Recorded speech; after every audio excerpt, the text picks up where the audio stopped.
A paz de Deus, nosso Pai, e de nosso Senhor Jesus Cristo, com muita alegria do Espírito Santo, e mais uma vez estamos aqui.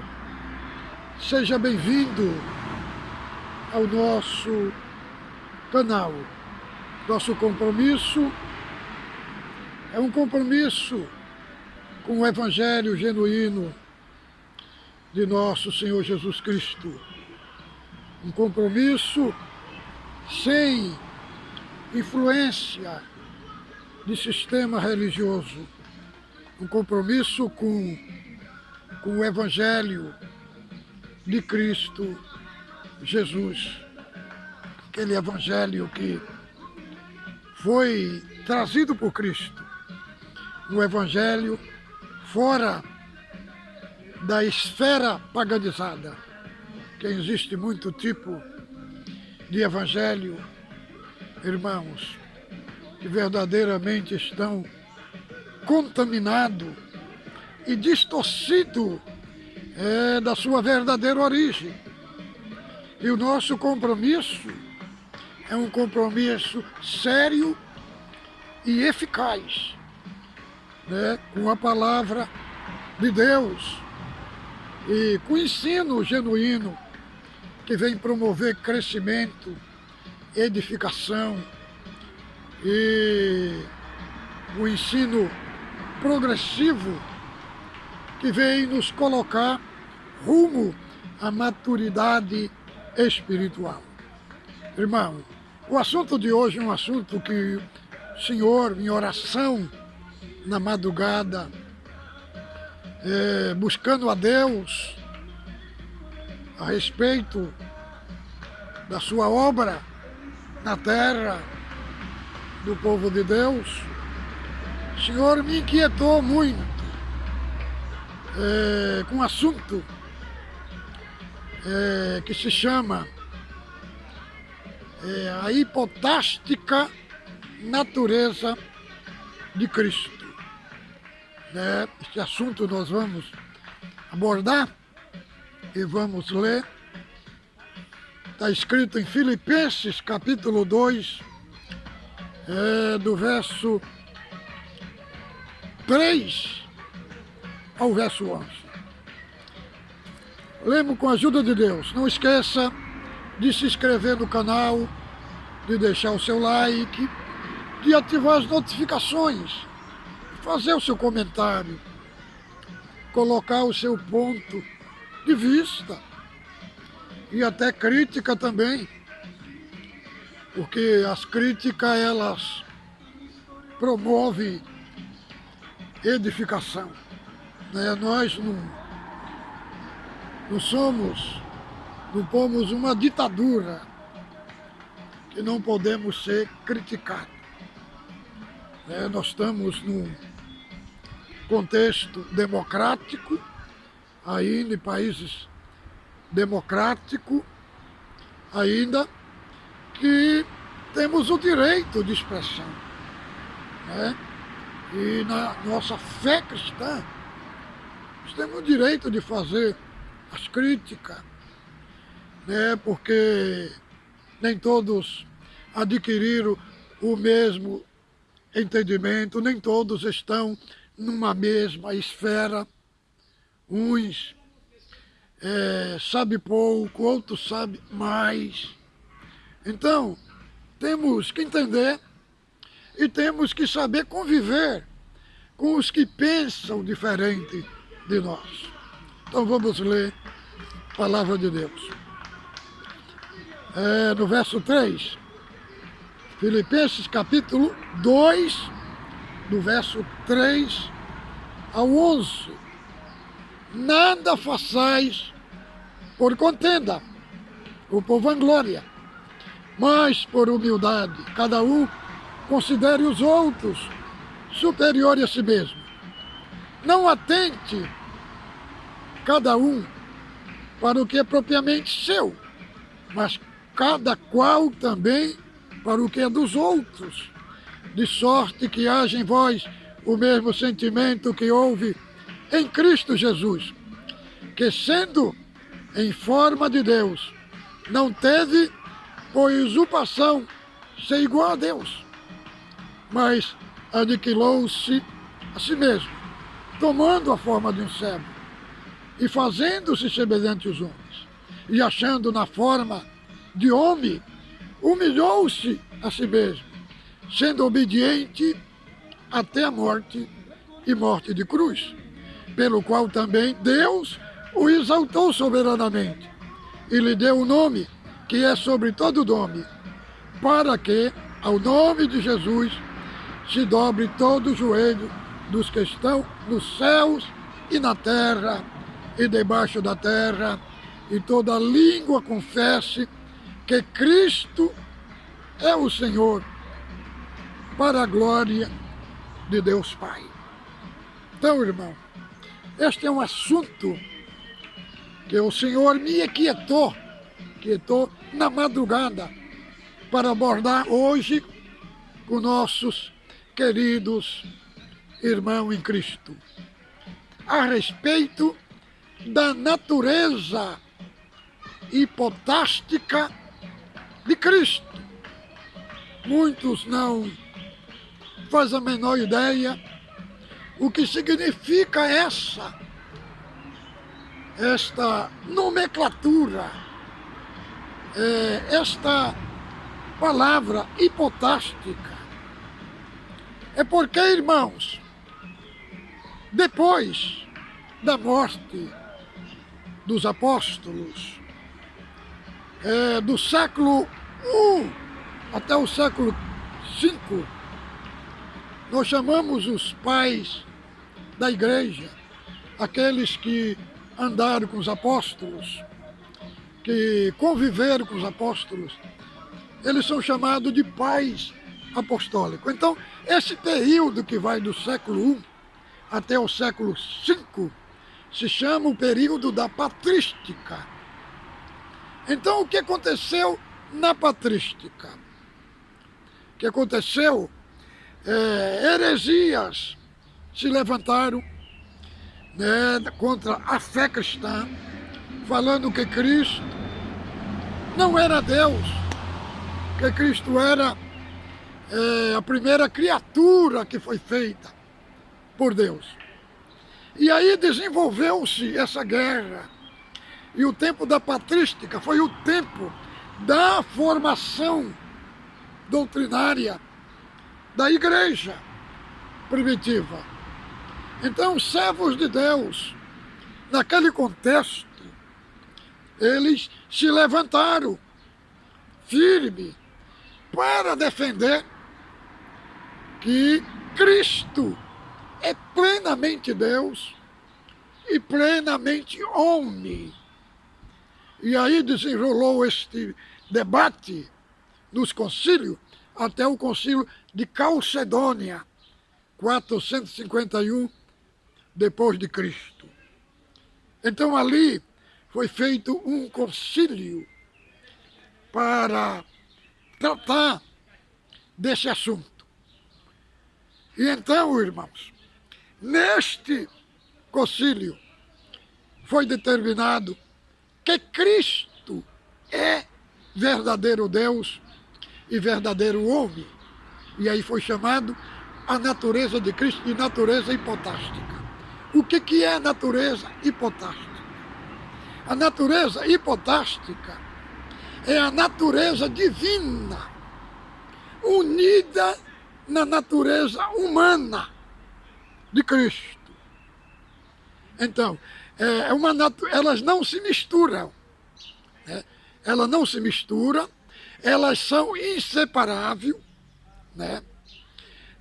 Cristo, quando tinha sede, era a manifestação dos atributos da natureza humana que manifestava dele. Quando ele tinha sede, era o atributo da natureza humana que estava manifestando nele. Quando ele tinha sono, também era atributo da natureza humana. Mas quando ele fazia milagres, ressuscitava os mortos, curava os cegos, curava os paralíticos, era o atributo da natureza divina. Então, quando dizemos que Cristo operava, dizemos que Cristo todo ali, integral ali, era a união das duas naturezas em uma só pessoa. Então, quando dizíamos que Cristo fazia o milagre, estava se referindo ao Cristo homem e ao Cristo Deus. Então, quem fazia aquele milagre era o Cristo integral, para nós entender. Então, se chama natureza hipotástica. E essas duas naturezas, elas foram inseparáveis. Não se separaram na morte de Cristo. Porque quando Cristo morreu, falou para Deus, para receber o Espírito dele. Então, permaneceu unido a sua natureza humana com a sua natureza divina. E quem morreu foi o Cristo homem. Cristo homem que morreu.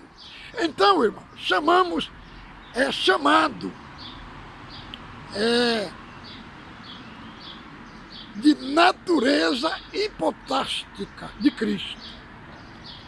As duas naturezas unidas, juntas, mas que não se misturam. Por isso que é chamado Cristo, é verdadeiro homem e verdadeiro Deus.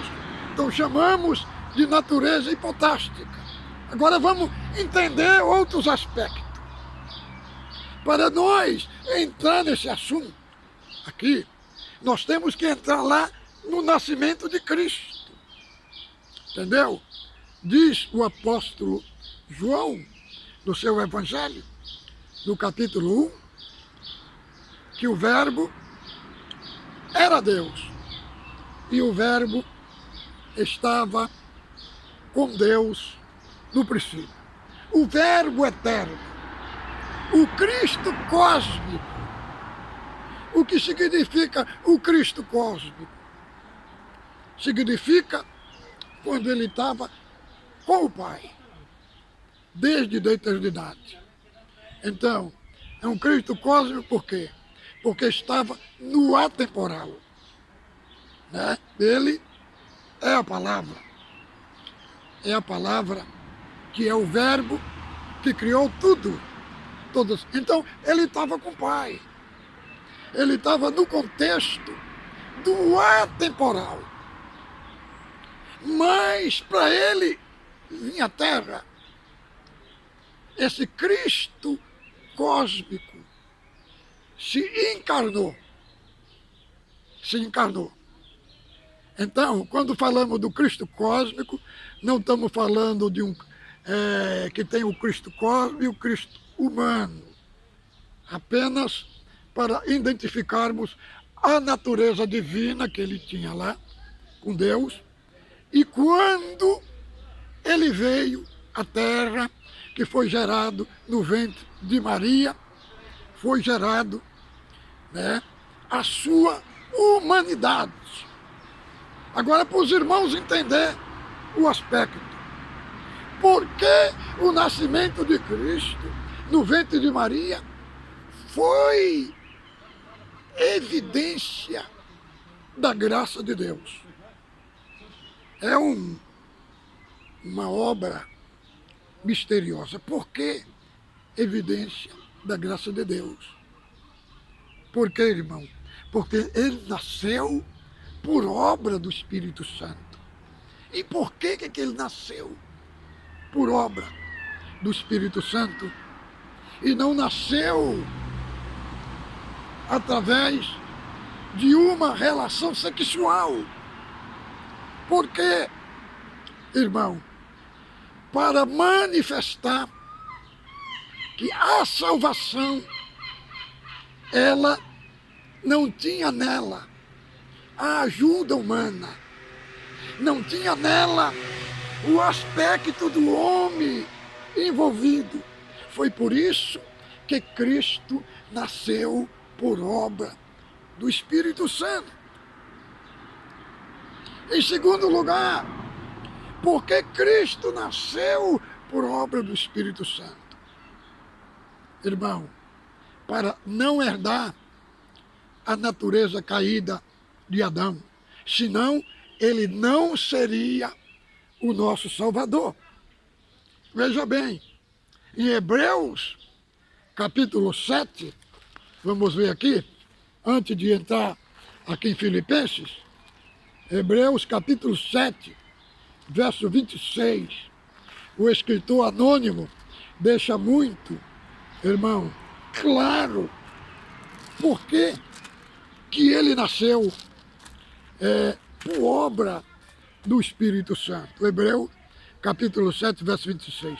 Porque nos convinha que tal o sumo sacerdote, santo, inocente, imaculado, separado dos pecadores, feito tanto mais sublime do que o céu, que não necessitasse, como o sumo sacerdote, de oferecer cada dia sacrifício, primeiramente por seus próprios pecados e depois pelo o do povo. Porque isto fez ele uma vez, oferecendo-se a si mesmo.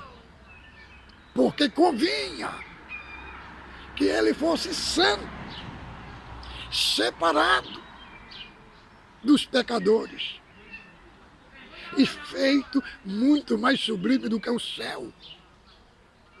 Porque ele tinha que ser o homem perfeito. Porque ele ia ser o sacrifício que não ia mais se repetir.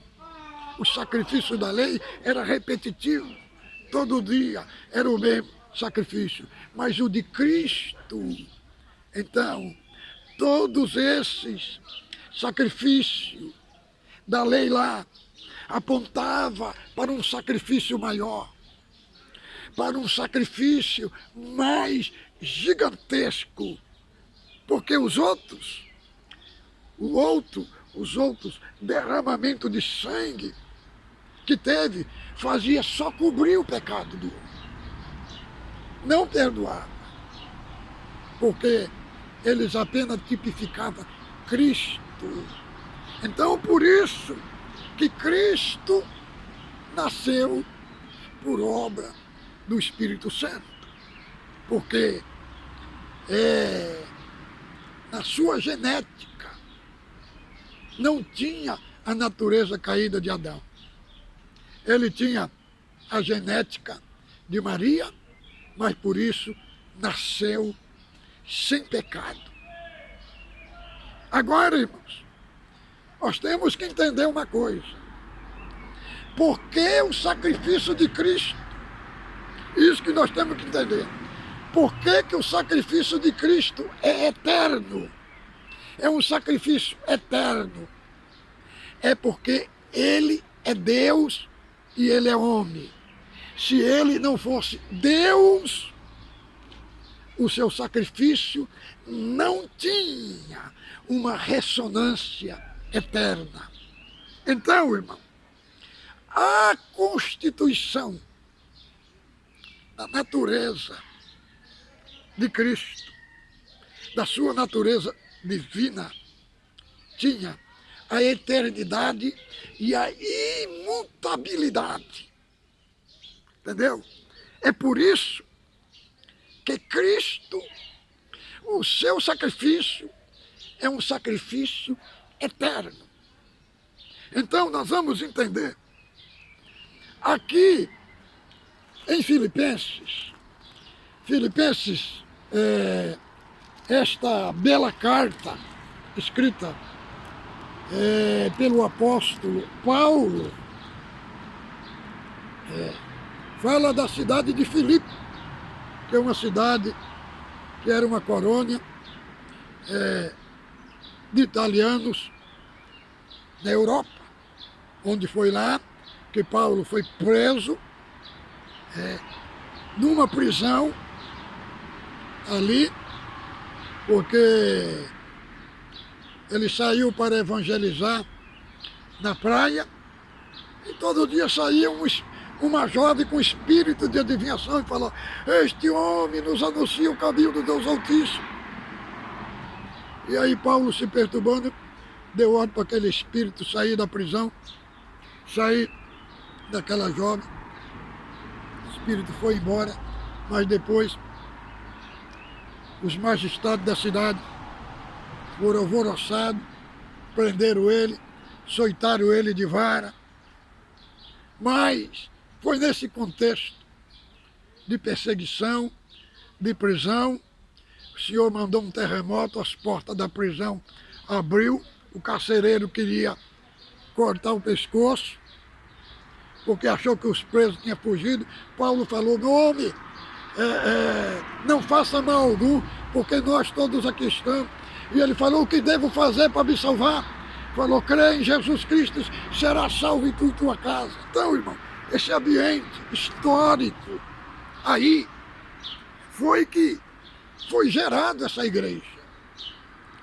E essa igreja, ela foi companheira de Paulo.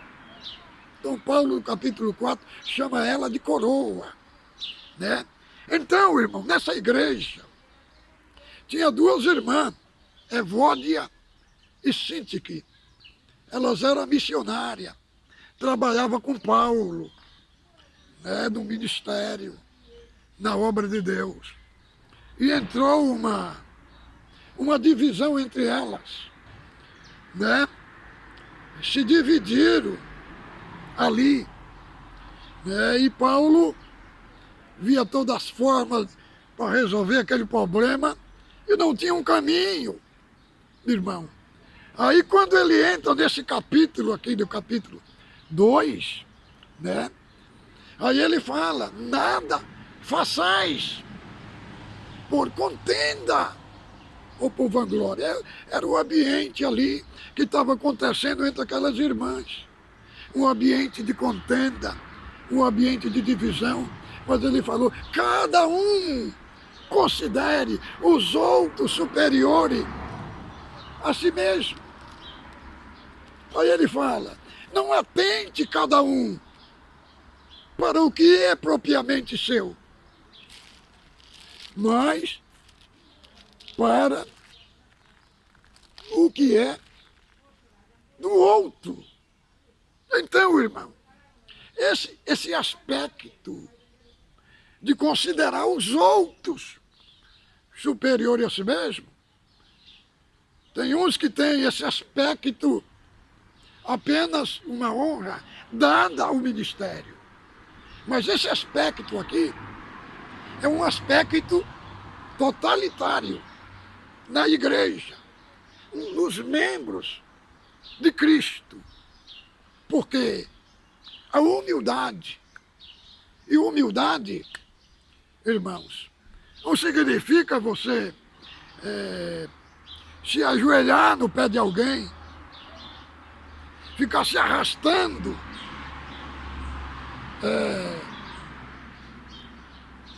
atrás de alguém. Não, irmão. Humildade, ela tem um contexto de subordinação. E essa subordinação, ela é aplicada a quê? Ela é aplicada no corpo de Cristo, sendo subordinado uns aos outros. E aí Paulo vai trazer um exemplo aqui, irmão, para resolver a causa daquelas irmãs. E aí ele vai falar que haja em vós o mesmo sentimento que houve em Cristo Jesus, que sendo em forma de Deus, não teve por usurpação ser igual a Deus. Querendo dizer, Cristo abriu mão de quê? Não foi de ser Deus, não quer dizer aqui que ele deixou de ser Deus. Ele abriu mão das prerrogativas. Qual suas prerrogativas de ser adorado como Deus. Aqui o verbo grego aqui, o tempo verbal aqui é uma ação contínua. Ele continua sendo Deus. Agora, o que aconteceu quando ele tomou a forma humana? Ele tomou uma nova posição. Qual é a posição? Posição funcional. Então, na divindade existe a parte ontológica, que é a parte da essência. Então, Cristo, Deus e o Espírito Santo são uma só substância. Agora, na parte funcional, ela acontece quando Cristo se encarnou. Por isso que ele chama Deus de Pai. Ele chama Deus de Pai. É no aspecto da posição funcional. No aspecto da essência, Cristo está no mesmo patamar que Deus é. Então, quando a palavra diz, irmãos, que Cristo foi gerado Filho de Deus eternamente, essa parte gerado na eternidade, não significa que ele foi criado. Não. A linguagem gerada da eternidade é só para falar e identificar que Cristo não teve princípio e nem fim, que ele procede de Deus e que ele é Deus igualmente como o Deus Criador. Não é dois deuses e nem três deuses. É o único Deus verdadeiro. Então, irmãos, e aqui fala quando ele entrou no templo, ele se fez carne e habitou entre nós. Por isso que diz que ele se fez menor do que os anjos. Então, irmãos, nós vamos aprender com Cristo. Então, o que Paulo estava falando para aquelas duas irmãs, ela tem o mesmo sentimento com Cristo, o mesmo sentimento como Cristo Jesus, é para ela se inspirar na humildade que está em Cristo. Que Cristo esvaziou-se a si mesmo. Esvaziar. Irmão, aí é a obra da cruz. Então tem coisas na nossa vida, porque o Evangelho, irmão, ele não tem uma linguagem popular, ele não tem uma linguagem muito agradável. Por quê? Porque ela mexe com o nosso ego, ela mexe com o nosso orgulho, ela destrona nós do trono, da centralidade da nossa vida. Então, como diz o próprio Cristo ensinando lá em Lucas, capítulo 9, do verso 23, ali nós temos uma expressão impactante, irmão, uma expressão magnífica.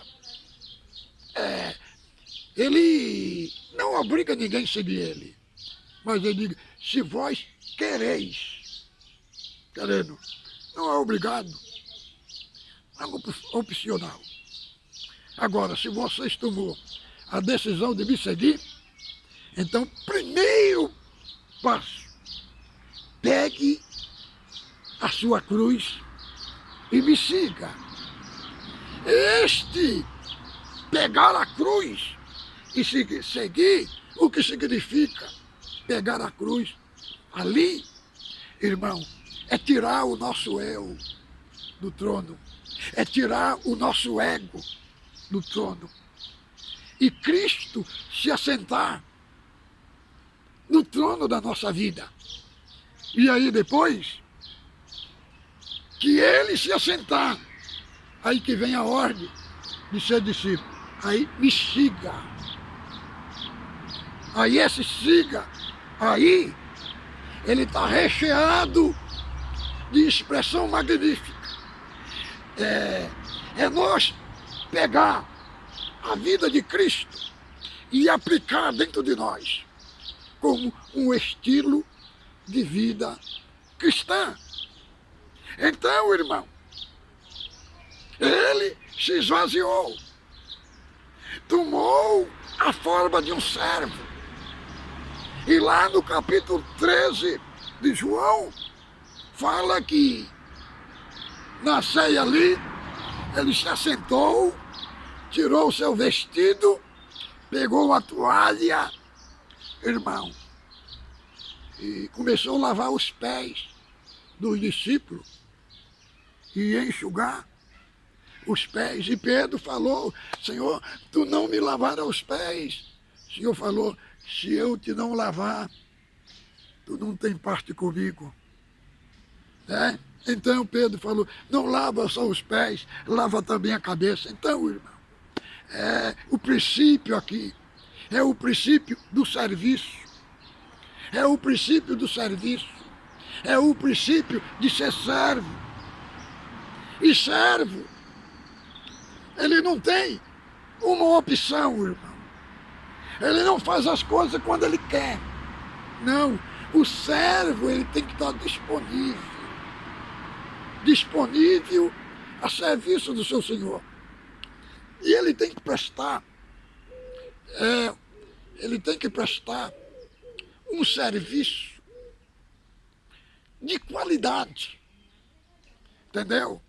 O servo tem que prestar um serviço de qualidade. Tudo que ele fizer bem feito, ainda é chamado de servo inútil. Então, Deus está trazendo para nós aqui este assunto magnífico e impactante, porque o Evangelho, muitos têm como servir a Deus, está dentro de uma liturgia, está ali cantando hino, não é? Está ali cantando hino, está ali orando, está ali ouvindo a palavra. Isso é muito bom, muito gostoso, né? Só que isso daí não é evangelho. Não. Liturgia não segura ninguém. Não traduz uma espiritualidade. O que traduz a espiritualidade é uma vida cristã. É reproduzir a vida de Cristo em nós. Isso daí que é evangelho. E para reproduzir, muita coisa tem que morrer. Tem que desaparecer. Porque, irmão, aquele que está no serviço de Deus, ele tem que vestir roupa de servo. Por isso que a palavra diz: cingivos de humildade. Sabe, irmão, essa expressão de cingir de humildade é uma expressão de um escravo. De um escravo, né? Ele está atento ao serviço do seu Senhor. É nós estarmos atentos e sermos sensíveis aos nossos irmãos, os que estão à nossa volta, muitas das vezes precisando de socorro, precisando de uma palavra de estimulação, de uma palavra de encorajamento. É isso. É isso que esta parte, cingir, significa se colocar de prontidão no serviço. Entendeu, irmão? No serviço. Sentir a dor um dos outros. Se preocuparmos um com os outros. Não sermos surdos ao clamor do pobre, do necessitado, do que não chegou ao nível de espiritualidade que foi dado para um, que foi dado para o outro. Então, irmão, temos nos que esvaziar, temos que quebrar o orgulho, nos despir das grandezas, entendeu? A grandeza, da arrogância, da prepotência. Temos cuidado, porque estamos lidando com a alma, irmão. Muitos não se preocupam, não sabem o que significa uma alma. Por qualquer coisa fere uma alma, joga uma alma fora. Irmão, principalmente quem ministra as coisas sagradas, ele tem que ter a roupa de mansidão. Como disse Paulo a Timóteo, até os que resistem, ensina com mansidão. Então, a mansidão é uma das características de quem ensina, de quem leva a água, de quem leva o pão para o rebanho. Então, irmãos, nós vemos aqui, irmão, que Cristo se esvaziou a si mesmo. Ele deu o exemplo para que sigamos seu exemplo, para que nós nos inspiramos nele. E o glorioso que eu acho neste aspecto aqui, irmão, é que Cristo, ele vai descendo assim, ó, vai descendo pelo lado aqui. Quando ele atinge o ápice da humilhação, aí ele começa a subir, aí começa a falar: Deus o exaltou soberanamente, ele deu um nome que é sobre todo nome, no céu, na terra, e toda língua confesse que ele é Senhor para a glória do Deus Pai. Então ele desce pelo lado e ele atinge o ápice da humilhação. Quando ele chega no ápice, aí ele começa a subir, começa a exaltação. Então, irmão, o Evangelho de Cristo, muitos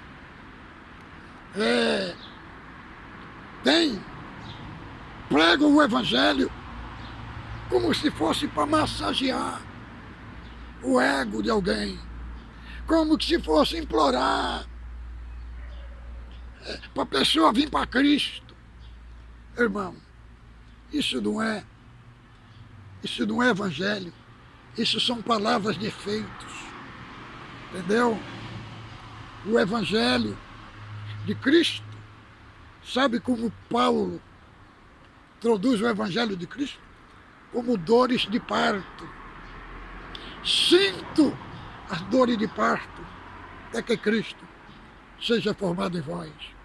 E muitos vivem na dependência de promessas.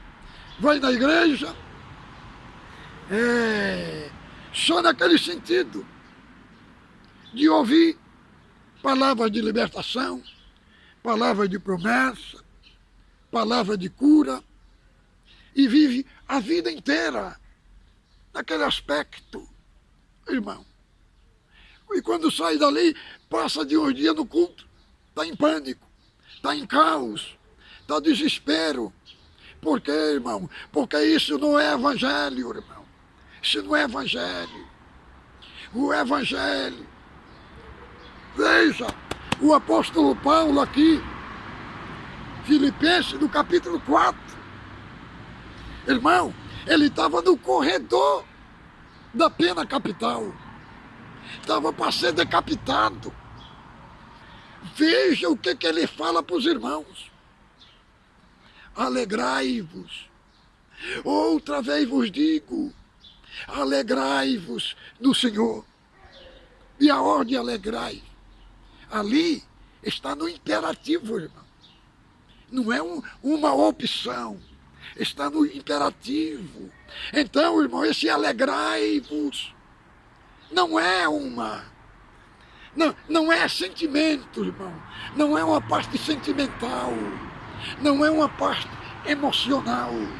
É uma parte do fruto do Espírito. Na vida da pessoa. No meio. Onde que este ambiente é construído. Não é ouvindo promessa. É construído, irmão. No cenário da aflição. No cenário da dor.